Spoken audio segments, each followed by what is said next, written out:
Mmh.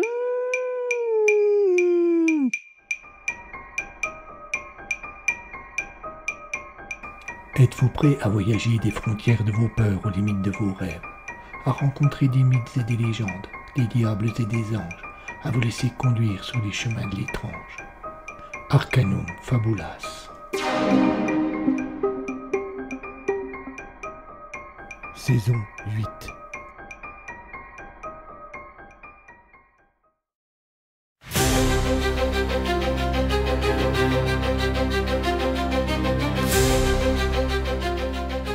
Je suis le lieutenant de police Solange Chocan et j'ai en charge l'enquête sur le meurtre d'Alice Ménestrel.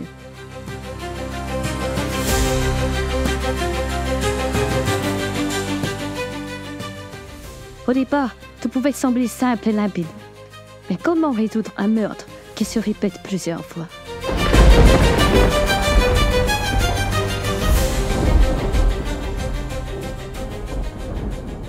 Épisode 21. Dans la pièce donc, hormis Yvan, il y avait deux jeunes femmes et deux autres hommes. Laura les présenta à tour de rôle. Elle commença par Justine, une trentenaire, bon chic, bon genre, cheveux châtains courts et des petits yeux en amande qui semblaient prêts à rire à chaque instant. Marie, à l'inverse, avait un visage carré et austère. Elle n'affichait aucun sourire et jouait nerveusement avec une mèche de ses longs cheveux blonds qui lui retombaient sur le visage. Elle était sans doute à peine plus jeune que Justine et à peine plus âgée que Laura. Les bijoux qu'elle arborait au cou, aux oreilles et aux poignets laissaient deviner qu'elle devait être plutôt aisée. Louis, pour sa part, était un très jeune homme qui affichait sa timidité dans tous ses gestes. Lorsque Laura le présenta, il devint rouge comme une écrevisse et baissa les yeux. Enfin, Fabien, un grand type hirsute, avec une barbe noire imposante et de grosses lunettes carrées, n'invitait pas à l'échange.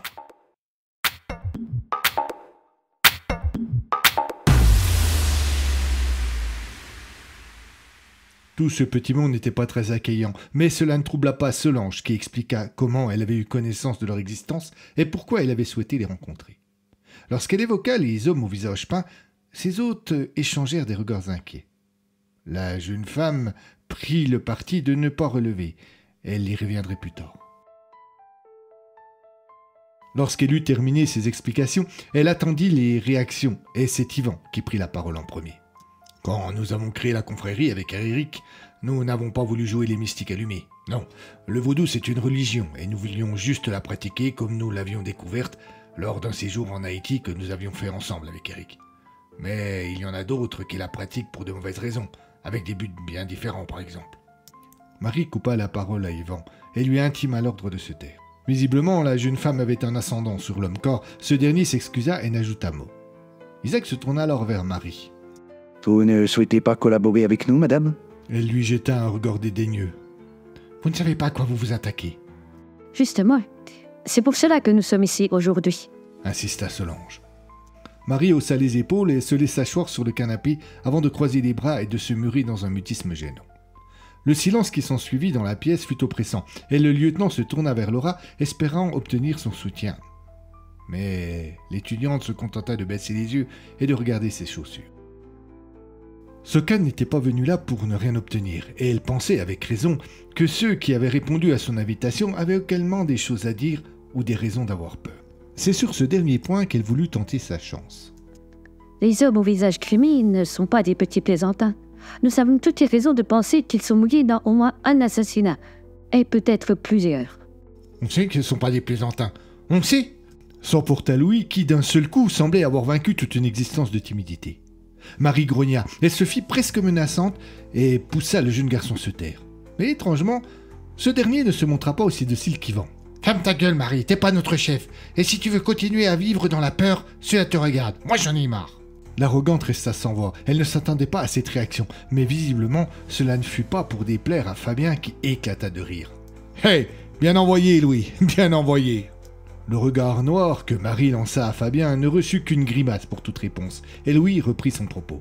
« Jamais nous nous aventurons sur les terres des GD Sotas et des GD Cassios. Ils sont trop dangereux. Nous ne les invoquons pas, nous ne les interrogeons pas. Ils jouent avec la mort et la vie et servent le baron Samedi et la maman Brigitte.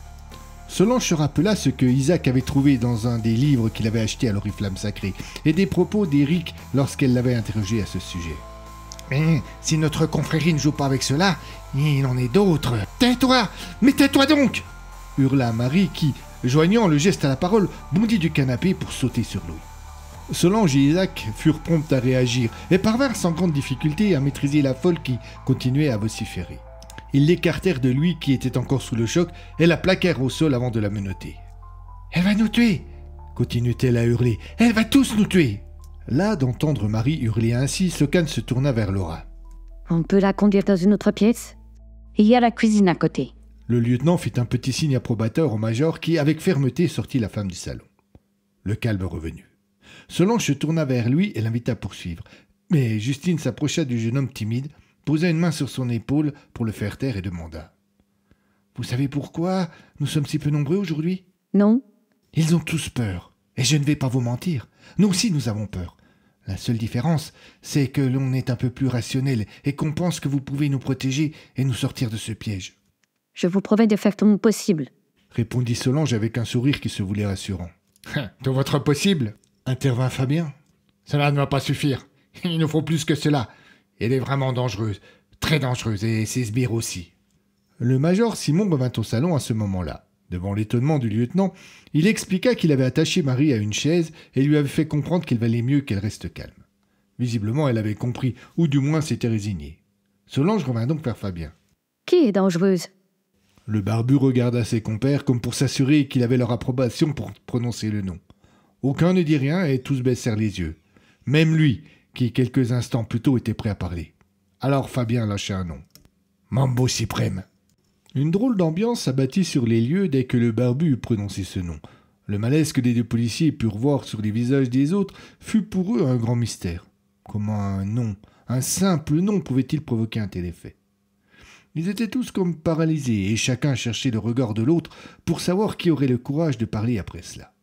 Sokan prit toutes les précautions possibles avant de demander. « Qui est Mambo Suprême ?»« La grande prêtresse de l'ordre, » répondit Justine. « C'est-à-dire ?»« Je vais vous expliquer, » intervint Yvan qui, d'un seul coup, semblait avoir pris une décision. Vous savez, nous sommes une petite communauté de croyants où tout le monde se connaît. On est répartis dans différentes structures, plus ou moins sérieuses, plus ou moins mystiques, et il nous arrive d'échanger ou de s'entraider, et même de pratiquer des cérémonies ensemble. Mais l'ordre, c'est autre chose. »« Comment cela, autre chose ?» insista Solange qui trouvait que l'entrée en matière était un peu longue. On ne connaît personne vraiment dans les membres de l'ordre, et à chaque fois que nous avons été amenés à les côtoyer, je n'en garde pas un bon souvenir. « Ce sont des fous !» coupa Louis, qui parut soudain habité par une rage qui ne lui ressemblait pas. « Je les ai vus faire des choses !»« Calme-toi !» intervint Justine, qui soudain paraissait craindre ce que le jeune homme pouvait dire. « Cela ne sert à rien de les mettre en cause ainsi. » De nouveau, le rire tonitruant de Fabien attira tous les regards sur lui. « Sérieusement !» reprit le barbu en s'adressant à Justine. Tu sais parfaitement que le gamin a raison, et je trouve bien étrange ta soudaine volonté de les ménager. Justine se racla la gorge et soupira. D'accord, tu as raison, je ne dis plus rien.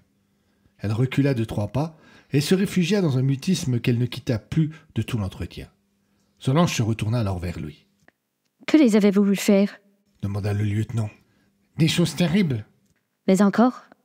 Le jeune garçon jeta un regard vers Yvan qui visiblement savait à quoi il faisait allusion. Il ne cherchait pas son approbation. Il souhaitait en fait qu'Yvan raconte. C'est ce qu'il se résignait à faire. En juillet dernier, pour la fête d'Erzuli, Yvan lut sur le visage des 2 policiers qu'il les avait déjà perdus. Il précisa donc. C'est une fête annuelle que nous faisons en juillet pour fêter l'amour. Un peu comme la Saint-Valentin ? Se risqua Simon. Non, rien à voir, répondit Yvan d'un ton sec, cassant et outré. Nous y célébrons Ersulifreda, Loa de l'amour, de la beauté et de la richesse.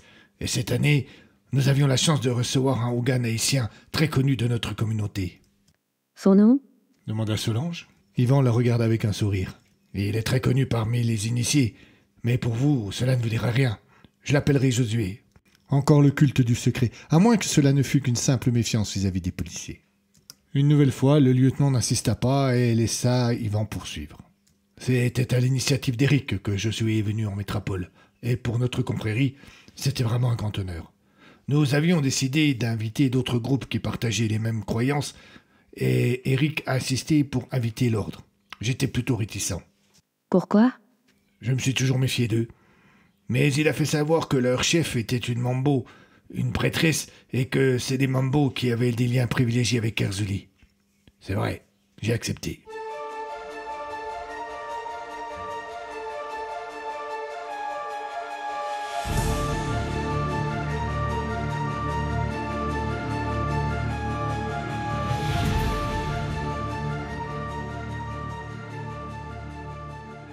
C'était une grande maison, un peu isolée, en bien piteux état, dans la banlieue proche de la ville. On n'y arrivait pas par hasard, car elle se trouvait au bout d'un petit chemin en terre battue, au milieu d'une forêt épaisse. Qui en était le propriétaire? Sans doute l'une des nombreuses personnes qui étaient là et attendaient avec impatience l'arrivée d'Eric Worgen. Le jeune homme était allé chercher le Hougan Josué, qui était arrivé d'Haïti la veille. Cela serait un grand jour pour toute la communauté, pour tous les croyants, une fête d'Erzuli exceptionnelle. Hougan Josué était une personnalité reconnue et adulée, un saint homme qui tutoyait les Loas. Eric et Yvan l'avaient connu lors de leur voyage en Haïti. C'est lui qui le premier les avait guidés sur la voie qu'ils suivaient aujourd'hui.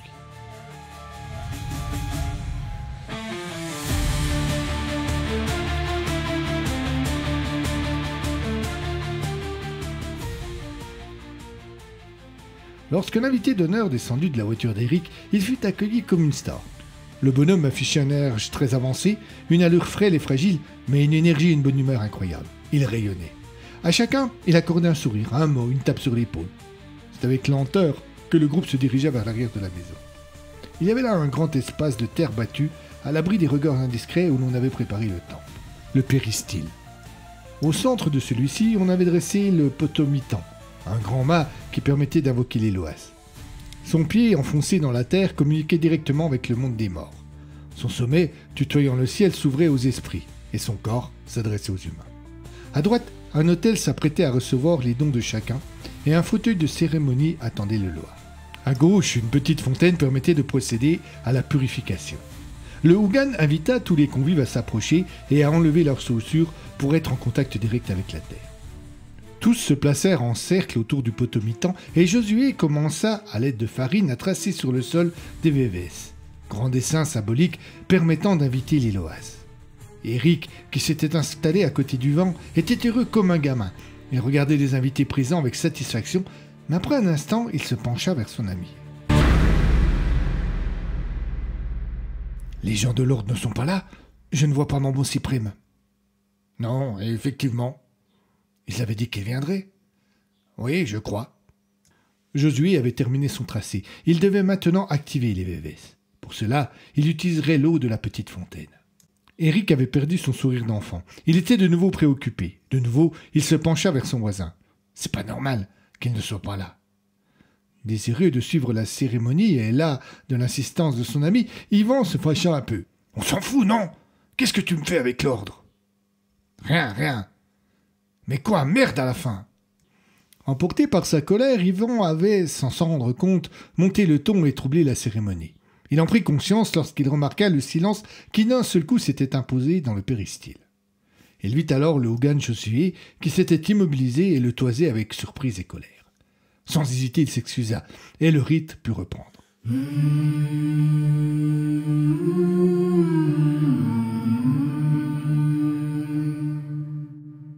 Le prêtre jeta de l'eau sur les vévès en prononçant les paroles sacrées. Lentement, il se mit à tourner autour du potomitan, en parlant de plus en plus vite, de plus en plus fort. Les autres personnes présentes entamèrent un chant destiné à séduire Erzuli pour qu'elle vienne jusqu'à eux et chevauche Josué. Ce dernier entra lentement dans une sorte de transe. Tous ne doutaient pas qu'Erzuli allait venir s'emparer de l'esprit du Hougan et délivrer son message d'amour et de félicité. Eric paraissait avoir totalement oublié, en à peine une minute, l'absence de ceux de l'ordre. Il avait rejoint Josué dans sa transe. De tous ceux qui étaient là, il était, sans doute possible, le plus exalté. Difficile d'évaluer la durée de cette transe mystique, mais d'un seul coup, le Hougan s'immobilisa. Les chants se turent, le prêtre se plaça tout proche du potomitan, il se redressa et se mit presque au garde-à-vous. Il leva la tête vers le sommet et la baissa lentement vers le sol. Plus son regard descendait, plus il souriait. Et quand enfin il se posa sur la terre, une étrange fumée s'échappa du pied du mât. Logan se tourna alors vers l'assemblée, et tous purent constater que son regard avait changé. La couleur et la forme de ses yeux étaient différents. Erzulie était là, prête à donner et à recevoir. Elle gagna l'autel et s'installa sur un fauteuil de cérémonie qui se trouvait juste devant. Elle rayonnait, affichant un sourire chaud et doux. Les fidèles allaient pouvoir venir auprès d'elle. C'est à ce moment précis qu'une rumeur monta dans la foule. Yvan, qui se trouvait tout proche de la loi, se retourna pour voir ce qui se passait. Les fidèles s'écartèrent alors pour laisser la place à Mambo Suprême, qui était accompagné de 2 gardes du corps en costume sombre et à l'allure bien étrange. L'un avait le visage peint en noir, la bouche et les yeux cernés de blanc. L'autre avait le visage peint en blanc, les yeux et la bouche cernés de noir. Cette apparition presque magique avait quelque chose d'angoissant, comme en témoignait le silence qui s'était installé dans l'assemblée et qui pesait sur tout le péristyle. Comme à son habitude, Mambo Suprême était magnifique. Son visage fin, dont les traits avaient toujours quelque chose d'artificiel, ne présentait aucun défaut. Ses yeux foncés lui donnaient un regard déterminé, et ses longs cheveux blonds attachés en queue de cheval renvoyaient une image stricte. Elle portait un tailleur pantalon bleu qui la faisait plus ressembler à une femme d'affaires qu'à une prêtresse vaudou. En la découvrant, Erzulie abandonna son sourire et son visage se ferma. Elle se leva comme si elle s'apprêtait à livrer un combat. Lentement, Mambo Suprême s'approcha d'elle, toujours suivi par ses 2 fidèles. La loi lui fit signe de s'arrêter. La prêtresse hésita un instant, puis reprit sa marche lente, qui donnait l'impression de voir un félin s'approcher doucement de sa proie. « Arrête !» ordonna Erzulie à haute voix. C'était étrange d'entendre une voix féminine sortir du corps de Josué. Mais cela n'impressionna pas Mambo Suprême, qui, après une nouvelle hésitation, s'adressa à son tour à la loi.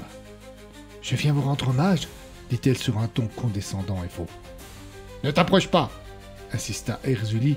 « Tu n'es pas le bienvenu ici. » La prêtresse de l'ordre parut blessée par cette remarque, ou du moins fit semblant de l'être. « Je fais partie de la communauté. Comme tous ici, j'ai été initié. »« Tu n'as pas compris ce qu'étaient nos croyances. Tu les déformes. » Eric, qui suivait cette conversation sans oser intervenir, ne comprenait pas le reproche qu'Erzulie adressait à la représentante de l'ordre. Il avait toujours considéré ce dernier comme une entité sœur, qui partageait les mêmes croyances et les mêmes coutumes. La suite lui apprit que les pratiques de Mambo Suprême étaient très éloignées des siennes. La prêtresse fixa Erzulie et commença une étrange mélopée. On eût pu croire qu'il s'agissait d'une prière traditionnelle, mais aucun fidèle présent ne put saisir le sens ni même en comprendre les mots. D'abord surprise, Erzulie eut un geste de recul. Puis, à l'inverse, elle se montra offensive, avançant lentement en direction de la prêtresse et entama à son tour une prière tout aussi obscure. Très vite, Yvan comprit que les deux se livraient à un combat dans lequel les esprits avaient un rôle plein et entier à jouer. Les mots qui sortaient de la bouche de chacune n'étaient que la face visible de ce terrible affrontement qui se déroulait dans un autre espace, dans une autre dimension. Le ton montait, les phrases se faisaient plus sèches, plus virulentes, et d'un coup, d'un seul, Erzulie, comme poussée par une force invisible, fut projetée en arrière et alla percuter violemment le sol, juste au pied du potomitan. Elle parut, l'espace d'un court instant, perdre connaissance. C'est Josué qui reprit ses esprits. La loi l'avait abandonné, et le vieil haïtien semblait maintenant bien faible et bien impuissant face à la prêtresse de l'ordre. Cette dernière vint s'accroupir à côté de son adversaire déchu, et on eût pu croire qu'elle allait manifester de la compassion, mais il n'en fut rien. Elle l'attrapa au niveau du cou, comme si elle l'avait voulu l'étrangler, et reprit sa prière. Très vite, un rictus de douleur vint déformer le visage du malheureux Josué. Puis sa peau commença à se consumer doucement. Du sang coula de sa bouche, de son nez et de ses yeux, et très vite, il n'eut plus la force d'hurler. Personne dans l'assemblée ne fit le moindre geste. Tous étaient tétanisés et horrifiés, et rapidement, plusieurs fidèles perdirent connaissance. Ce phénomène s'étendit bientôt à tout le monde.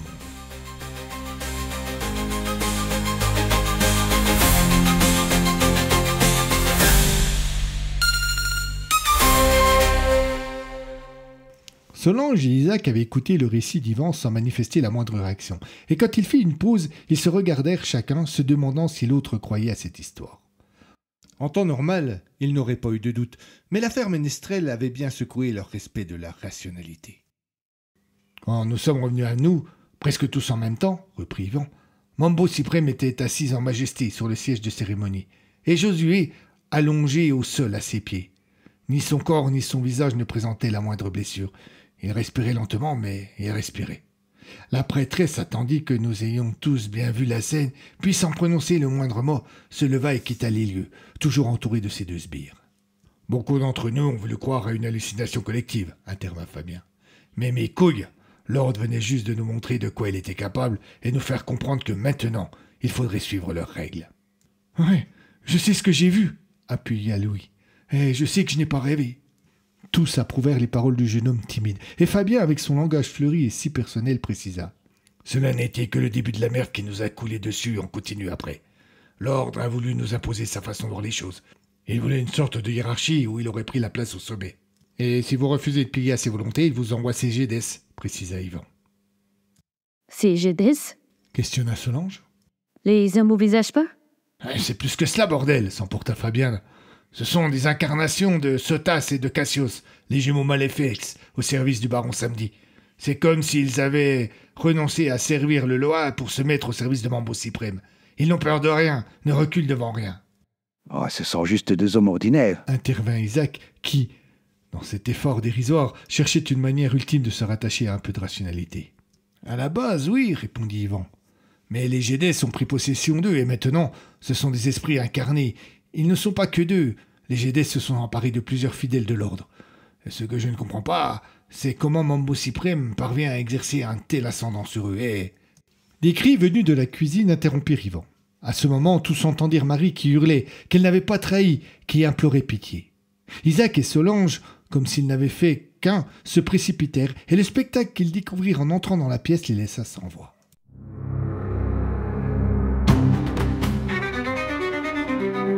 Un des fameux GDS de l'ordre, au visage noir, se tenait accroupi à côté de Marie, toujours attachée à la chaise.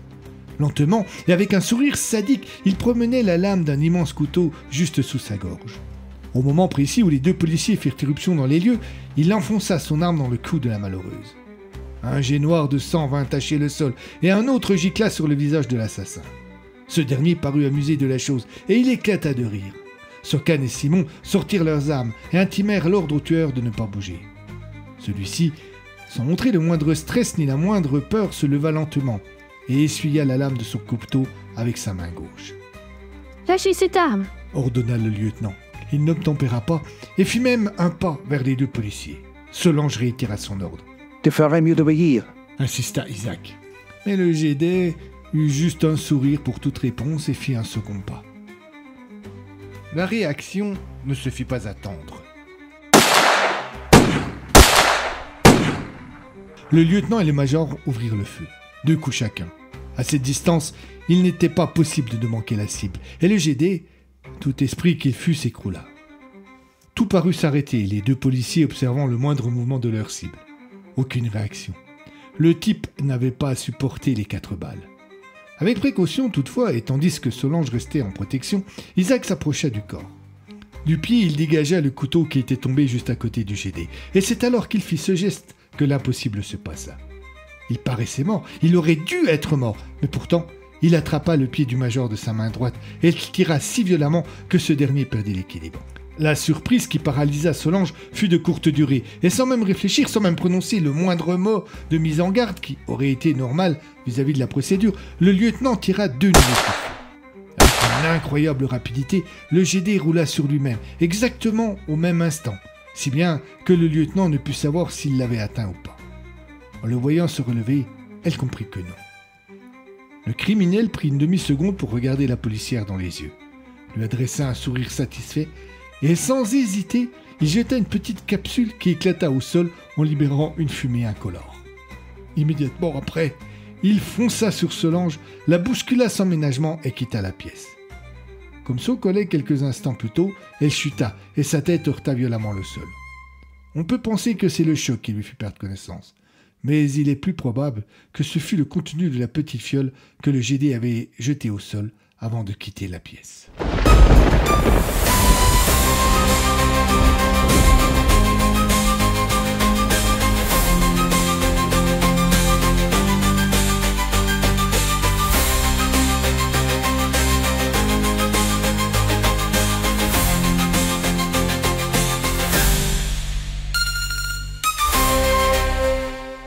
À suivre.